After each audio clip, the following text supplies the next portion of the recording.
First of all, I want to just say how excited we are with the fact that we passed the 21st Century Cures legislation yesterday with a vote of 392.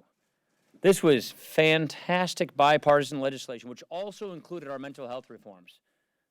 Kudos go out to Fred Upton, chairman of the Commerce Committee, Tim Murphy, who worked so hard on these pieces of legislation. I also want to thank the Democrats for working with us in good faith on the Commerce Committee in particular for getting this legislation across the finish line, and I expect this to pass in the Senate. Another issue I believe the Senate will be taking up hopefully later today is the 10-year extension of the Iran Sanctions Act. That's something we passed near unanimously in the House. That is legislation that needs to get done, and I expect the Senate to fully work on that as well. We have completed the conference report on the Defense Authorization Bill, the NDAA bill. That gives our troops a much-needed 2.1% pay increase.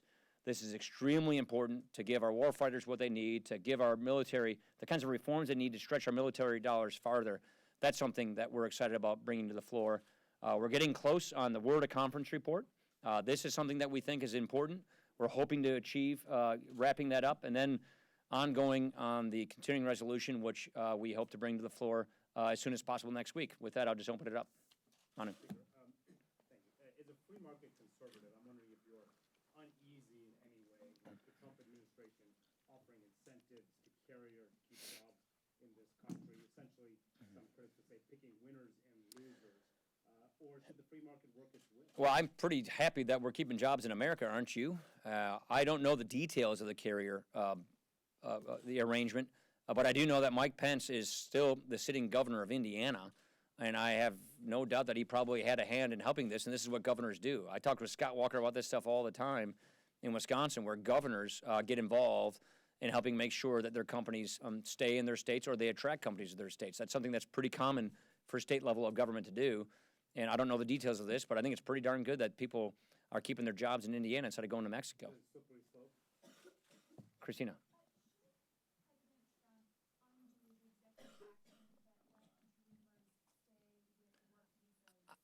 There are hundreds of executive actions that are out there that they're be sifting through. So I'm not going to kind of get into everyone on their merits. That's something that the transition team is working on right now as to what executive actions that the Obama administration did and how they're going to deal with it. So I just don't have an answer for you because this is something the transition team at the executive branch is going to be working on. I know what they want to do is make sure that we have smooth transitions. What we're focused on with respect to immigration, securing the border, making sure that the border is secure, making sure that the resources match the authorization that currently exists to actually secure the border, and that's the legislation that we're focused on. Yeah.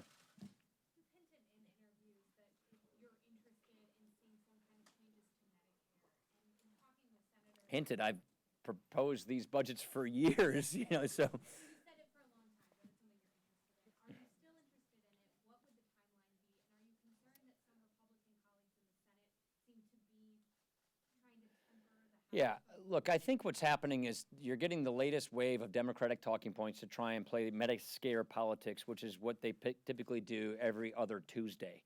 I have not discussed Medicare with President-elect Trump.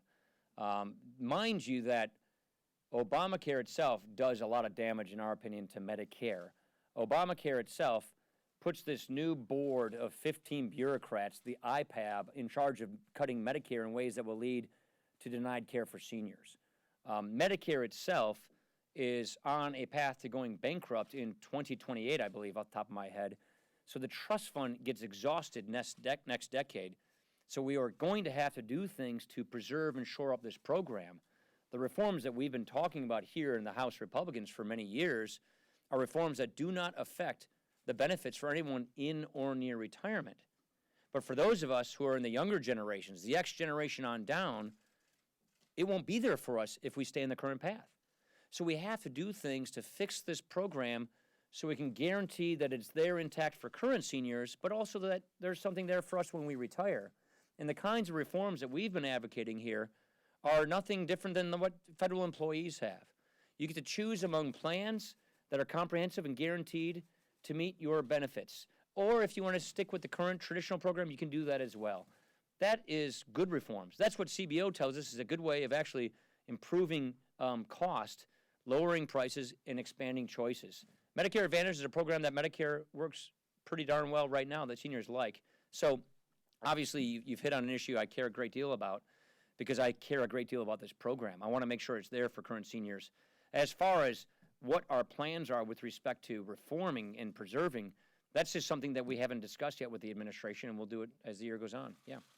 About the CR, there's various concerns now that it might need to go later or could get jammed up because of the Senate and so on.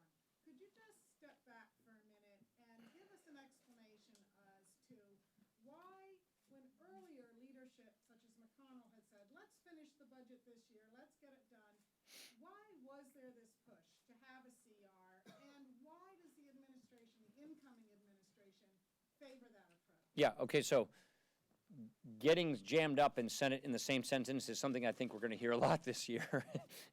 They just move a little slower than the House does.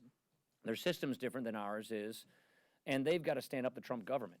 So the Senate is going to have to do all of these confirmation votes and hearings on cabinet and sub-cabinet officers. Probably going to have a Supreme Court pick coming sooner or later that they're going to have to confirm. That takes a lot of their time, which we don't have here in the House. So there is a concern about just literally calendar. In the House, we can have a shorter CR, and it's not a problem for us.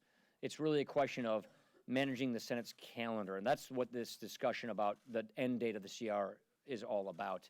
With respect to why we wanted a CR, we didn't want to have, we wanted to bring in the new Republican government in place so we could negotiate appropriations with that government, which we think is going to be much better negotiations than with the existing government that we have a lot of problems with the way they spend money. It's just that simple. But couldn't you admittedly now couldn't the CR become a problem, given what No. the Senate's calendar is? I don't think so. We're working with Leader McConnell on their calendar to make sure that we can accommodate some of their concerns, which I think are legitimate because they have different responsibilities than the House does. That's why we're going to work with them on the proper timing of the CR, get it into the next administration, and then finish the job there.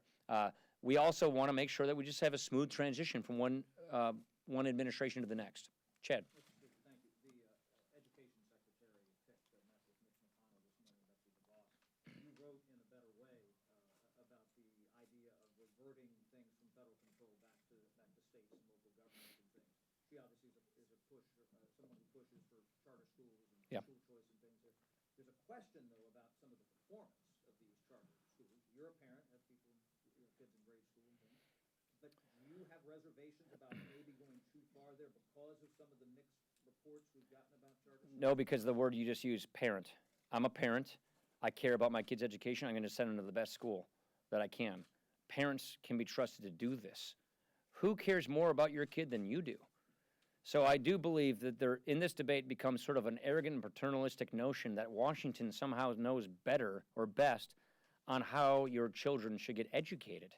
I think parents know best, care the most, and so that is why we so deeply believe in not just decentralizing power, but decision-making back to the states, and then opening up competition. Education reform should be about results. What educates kids, today's kids, not tomorrow's kids, today's kids, the best? Open it up so that we can have different competitive models, choice, charter, public, everything in between, and let that be done in the states. That's something that we all feel very passionately about. Look, this is something we do in Wisconsin quite a bit. I can take you to Milwaukee and show you extremely successful charter schools, choice schools, and public schools. And that's something that we're excited about moving on because this is our future. Yeah. Thank you, Mr. Speaker. Back to the carrier deal.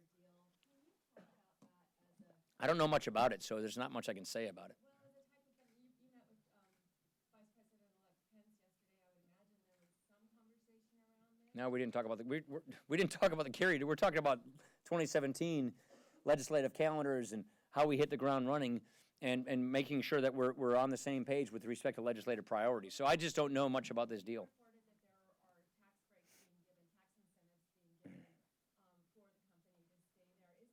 Is that the kind of federal governing strategy that you can envision? Is that something maybe Congress would, or is So- it just a one-off? Yeah, I just don't know the answer because I don't know what this is, whether this is Indiana competing for jobs just like Wisconsin does. But what I can tell you about the tax code with respect to incentives and businesses, this is what tax reform is all about. Comprehensive tax reform, which you can go to better.gop and see what we've written, is all about making the tax code far better and more competitive for American businesses to stay in America. I don't know the contours of what Carrier is experiencing, but we tax our businesses at much, much higher tax rates than our foreign competitors tax theirs. Our corporate rate is 35%. The average in the industrialized world is 24%. Our successful small businesses, which is, most of our businesses, 8 out of 10 businesses file as individuals, like subchapter S corporations. Their top tax rate's effectively 44.6%. We are killing jobs and competitiveness in America because of our tax code. Tax reform is central to fixing this problem. Look, the Tax Foundation looked at our tax bill, said it could add about 1.7 million new jobs, 9.1% added to the economy, raising wages, capital restoring and returning to America. That's what we're talking about with respect to reforming our tax code to not just Carrier, not just one-offs, but all American businesses, making them more competitive. Last question. Nicholson, sorry. His name's Nicholson. Sorry. You guys expect to do 2 budget resolutions next year, seems to be the plan. A, can you give some general timeline, and B, do you expect premium support, at least on the House side, to be in both of those? Don't know A and B. We haven't written these budgets yet, and we haven't, let alone the reconciliation that follows from it. This is our intention, to use every tool we've got to make progress for the American people, to make good on the promises that were made. We believe you have to remember, Obamacare is really hurting families. Obamacare is giving families, yet again, another double-digit premium increase, really high deductibles, and fewer choices. So many people in this country have one choice, which isn't a choice, it's a monopoly. So we also see the worst things coming. The worst is yet to come with Obamacare. We see higher premiums coming, more death spirals, which is an actuarial term, and more pullouts. United pulled out, Aetna pulled out. We see more of this coming, so we need to give the American people relief from Obamacare. With respect to all the other issues, reconciliation is the proper budget tool that you use for budget legislation. Healthcare, tax, these are budget issues that will be dealt with in that way. But do you see them, though? You've been talking premium support for several years. I don't know the answer to your question, Jonathan, because these are just ongoing discussions with the transition team and something that we're going to work on together in Congress. So thank you very much, everybody. Appreciate it.